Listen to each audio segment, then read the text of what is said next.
વહાલા વિદ્યાર્થી મિત્રો, જ્ઞાન સેતુ કાર્યક્રમ અંતર્ગત ધોરણ 9ના ગણિત વિષયના બ્રિજ કોર્સમાં આપ સર્વનું હાર્દિક સ્વાગત છે। આજે આપણે પ્રકરણ નંબર 8નું સંપૂર્ણ સોલ્યુશન જોઈશું। સર્વપ્રથમ આપણે પેજ નંબર 78 પર આપવામાં આવેલા દાખલાઓનું સોલ્યુશન જોઈએ।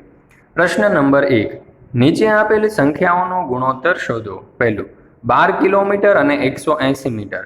તો સર્વપ્રથમ તો 12 કિલોમીટરને આપણે મીટરમાં ફેરવવા પડશે। તો 12 કિલોમીટર બરાબર 12,000 મીટર થશે અને 180 મીટરનો આપણે ગુણોત્તર કરીએ તો 12,000 છેદમાં 180 તો છેદ ઉડાડીએ તો 200/3 એટલે ગુણોત્તર આવશે 200/3। ત્યાર પછી બીજો દાખલો જોઈએ બાજુમાં 25 ગ્રામ અને 3 કિલોગ્રામ નો ગુણોત્તર શોધવાનો છે। તો 25 ગ્રામ અને 3 કિલોગ્રામમાં આપણે જે 3 કિલોગ્રામ છે એને ગ્રામમાં ફેરવવા પડશે તો એ 3000 થશે, બરાબર। તો 25/3000 એટલે જવાબ આવશે, છેદ ઉડાડીએ તો 1/20 એટલે ગુણોત્તર થશે 1/120।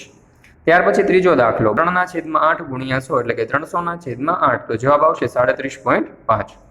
ત્યાર પછી ત્રીજું, નીચે આપેલ ટકાવારીને ગુણોત્તર અને દશાંશ સ્વરૂપમાં ફેરવો તો 28%। તો 28% બરાબર 28/100 એટલે કે 7/25। ત્યાર પછી બીજું 137%। તો 137/100 ત્યાર પછી 28% છે એટલે કે 28/100 તો જવાબ આવશે 0.28। ચાલો ત્યાર પછી આપણે જો બાજુમાં તમને બીજો દાખલો આપેલો છે 137, તો 137/100 એટલે જવાબ આવશે 1.37।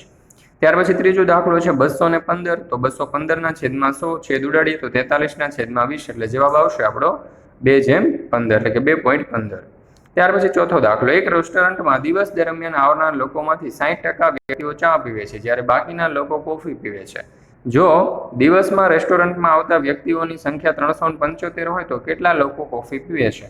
તો રેસ્ટોરન્ટમાં આવતા વ્યક્તિઓની કુલ સંખ્યા 375 છે, એમાંથી ચા પીનારા 60% છે અને કોફી પીનારા 100% માઇનસ 60% કરીએ એટલે 40% મળશે। તો કોફી પીનારા વ્યક્તિઓની સંખ્યા આપણે શોધવી હોય તો 375 40% કરવા પડે। તો 375 ગુણ્યા 40/100 એટલે કે 1500/10 છેદ ઉડાડીએ તો જવાબ આવશે 150 એટલે કે આમ 150 વ્યક્તિઓ કોફી પીવે છે। ત્યાર પછી પાંચમો દાખલો, અવની પાસે સોનાની વીંટી છે। આ વીંટી બનાવવામાં 12% તાંબુ અને બાકીનો ભાગ સોનાનો ઉપયોગ થયો છે। હવે જો તાંબાનું વજન 1.8 ગ્રામ હોય તો વીંટીનું કુલ વજન કેટલું હશે? તો સોનામાં વીંટી 12% તાંબુ છે એટલે કે સોનું 100% આપણે ગણીએ તેમાંથી 12% તાંબાનો ભાગ બાદ કરીએ તો 88% સોનું મળે। હવે 12%નું વજન 1.8 ગ્રામ તો 88%નો વજન કેટલો? તો સોનાનો વજન બરાબર 1.8 ગુણ્યા 88/12 તો જવાબ આવશે 13.2 ગ્રામ। હવે વીંટીનું કુલ વજન બરાબર સોનાનું વજન વત્તા તાંબાનું વજન તો 13.2 વત્તા 1.8 બરાબર 15 ગ્રામ। ચાલો પછી છઠ્ઠું જોઈએ, મનહર કેટલા ધાબળા લઈને જરૂરિયાતમંદ વાળા લોકોને વહેંચવા માટે નીકળે છે। તેની પાસે રહેલા ધાબળામાંથી 55% ધાબળા તે વેચી દે છે અને બાકી વધેલા 90 ધાબળા તે એક સેવાભાવી સંસ્થાને આપી દે છે। તો તેની પાસે કુલ કેટલા ધાબળા હશે? હવે જો લોકોને વેચેલા ધાબળા 55%, સેવાભાવી સંસ્થામાં આપેલા ધાબળા 100 - 55 એટલે કે 45%। તો 45% ધાબળા બરાબર 90 ધાબળા તો 55% ધાબળા બરાબર કેટલા? તો લોકોને વેચેલા ધાબળા બરાબર 90 ગુણ્યા 55/45 એટલે કે 2 ગુણ્યા 55/110 ધાબળા।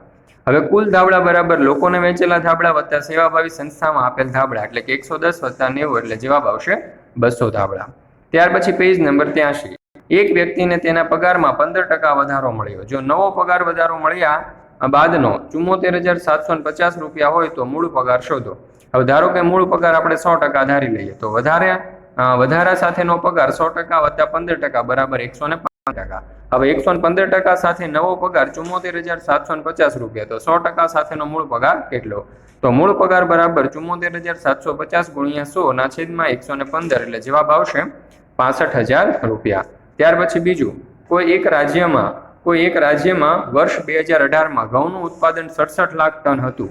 વર્ષ 2019માં સારા વરસાદ અને અનુકૂળ વાતાવરણને લીધે તે ઉત્પાદન 12% વધી ગયું। તો વર્ષ 2019માં ઘઉંનું ઉત્પાદન કેટલા ટન થયું હશે? હવે ધારો કે 2018માં ઘઉંનું ઉત્પાદન 100% છે, 2019માં વધારા સાથેનું ઉત્પાદન 100 વત્તા 12 એટલે કે 112%।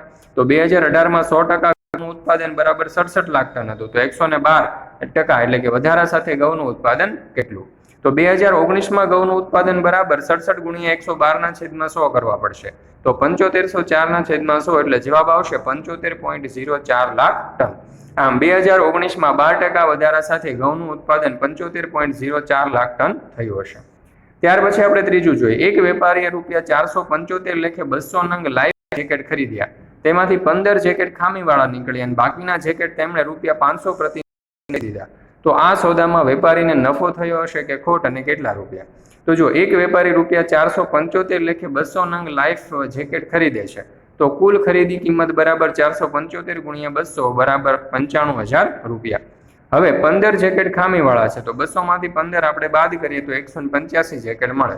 તે ₹500 પ્રતિ નંગ વેચી દેશે. હવે કુલ વેચાણ કિંમત બરાબર 500 ગુણ્યા 185 એટલે કે 92,500 રૂપિયા થશે. હવે અહીં વેચાણ કિંમત કરતા ખરીદ કિંમત મોટી છે, તેથી વેપારીને ખોટ જશે.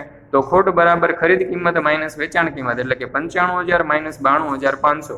તો જવાબ આવશે 2,500 રૂપિયા. આમ વેપારીને 2,500 રૂપિયાની ખોટ જશે. ત્યાર પછી ₹25,000નું 6% વાર્ષિક વ્યાજ દરે 3 વર્ષનું ચક્રવૃદ્ધિ વ્યાજ અને વ્યાજ મુદ્દલ શોધો. તો P બરાબર 25,000, R બરાબર 6%. તો પ્રથમ વર્ષ માટે T બરાબર કેટલા? હવે જો T બરાબર અહીંયા 1 આપેલું છે. ચક્રવૃદ્ધિ વ્યાજ I બરાબર PRT ના છેદમાં 100 એટલે કે 25,000 ગુણ્યા 6 ગુણ્યા 1 ના છેદમાં 100. તો જવાબ આવશે 1,500 રૂપિયા. વ્યાજ મુદ્દલ બરાબર મુદ્દલ વત્તા વ્યાજ એટલે કે 25,000 વત્તા 1,500. તો જવાબ આવશે 26,500 રૂપિયા. હવે બીજા વર્ષનું આપણે કરીએ તો બીજા વર્ષ માટે P થશે આપણે 26,500, R 6 અને T 1. હવે ચક્રવૃદ્ધિ વ્યાજ બરાબર PRT ના છેદમાં 100 એટલે કે 26,500 ગુણ્યા 6 ગુણ્યા 1 ના છેદમાં 100 એટલે 1,590 રૂપિયા. વ્યાજ મુદ્દલ બરાબર મુદ્દલ વત્તા વ્યાજ એટલે કે 26,500 વત્તા 1,590 બરાબર 28,090 રૂપિયા. હવે ત્રીજા વર્ષ માટે P બરાબર આપણા થશે 28,090, R બરાબર 6%, T બરાબર 1. ચક્રવૃદ્ધિ વ્યાજ બરાબર PRT ના છેદમાં 100 તો 28,090 ગુણ્યા 6 ગુણ્યા 1 ના છેદમાં 100 એટલે કે 1,685.4 રૂપિયા. તો વ્યાજ મુદ્દલ બરાબર મુદ્દલ વત્તા વ્યાજ એટલે 28,090 વત્તા 1,685.4. તો જવાબ આવશે 29,775.4 રૂપિયા. ત્યાર પછી આપણે જોઈએ તો હેમાએ ₹40,860 6.1/2% વ્યાજ દરે હમીદને ઉછીના આપ્યા. તો 3 વર્ષના અંતે દેવું ચૂકતે કરવા કુલ કેટલી રકમ ચૂકવવી પડશે?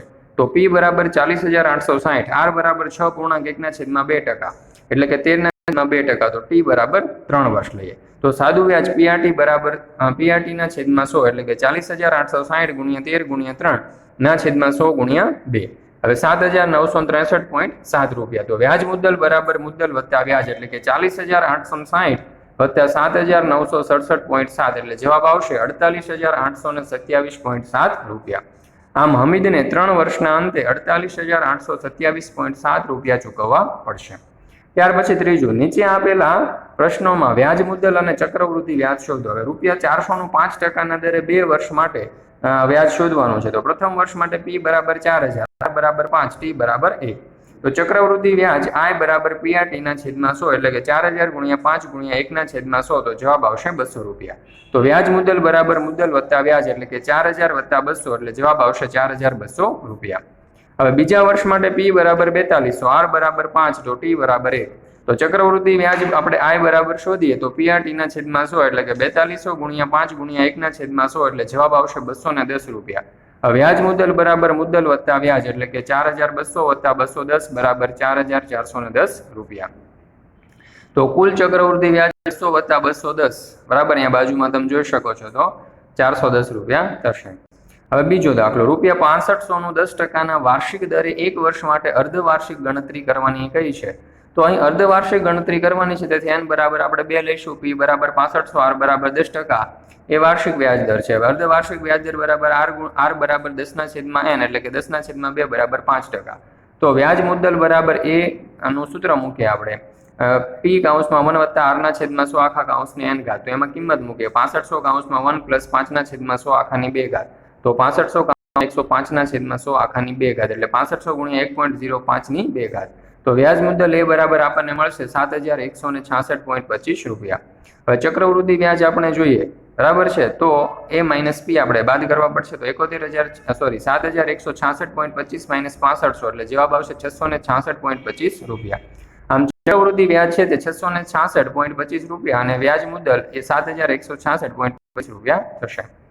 ત્યાર પછી આપણે ત્રીજો દાખલો જોઈએ. ₹12,000 રૂપિયા 1,25,000 12% દરે 2 વર્ષ માટે 3 માસ માટે પ્રથમ વર્ષ માટે વ્યાજ આપણે શોધીએ તો P બરાબર 1,25,000, R બરાબર 12% T બરાબર 1. ચક્રવૃદ્ધિ વ્યાજ PRT ના છેદમાં 100 એટલે કે 1,25,000 ગુણ્યા 12 ગુણ્યા 1 ના છેદમાં 100 એટલે જવાબ આવશે 15,000 રૂપિયા. હવે વ્યાજ મુદ્દલ બરાબર મુદ્દલ વત્તા વ્યાજ એટલે કે 12,500 વત્તા 15,000 બરાબર 1,40,000 રૂપિયા. હવે બીજા વર્ષ માટે P બરાબર 1,40,000, R બરાબર 12% T બરાબર થશે 1. તો ચક્રવૃદ્ધિ વ્યાજ PRT ના છેદમાં 100 બરાબર 1,40,000 ગુણ્યા 12 ગુણ્યા 1 ના છેદમાં 100 તો 16,800 રૂપિયા. વ્યાજ મુદ્દલ બરાબર મુદ્દલ વત્તા વ્યાજ એટલે કે 1,40,000 વત્તા 16,800 તો બરાબર થશે 1,56,800. હવે R બરાબર 12% એ વાર્ષિક વ્યાજ દર છે, તેથી 3 માસ માટે N બરાબર 4, R બરાબર 12/4 બરાબર 3%. હવે P બરાબર 1,56,800, R બરાબર 3% T બરાબર 1%. તો ચક્રવૃદ્ધિ વ્યાજ બરાબર PRT ના છેદમાં 100 બરાબર 1,56,800 ગુણ્યા 3 ગુણ્યા 1 ના છેદમાં 100 તો જવાબ આવશે 4,704 રૂપિયા. હવે વ્યાજ મુદ્દલ બરાબર મુદ્દલ વત્તા વ્યાજ કરવાનું તો 1,56,800 વત્તા 4,704 તો જવાબ આવશે 1,61,504 રૂપિયા. અને કુલ ચક્રવૃદ્ધિ વ્યાજ આપણે શોધીએ તો 15,000 પ્લસ 16,800 વત્તા 4,704 બરાબર 36,504 રૂપિયા. આમ કુલ ચક્રવૃદ્ધિ વ્યાજ બરાબર 36,504 રૂપિયા અને વ્યાજ મુદ્દલ બરાબર 1,61,504 રૂપિયા થશે.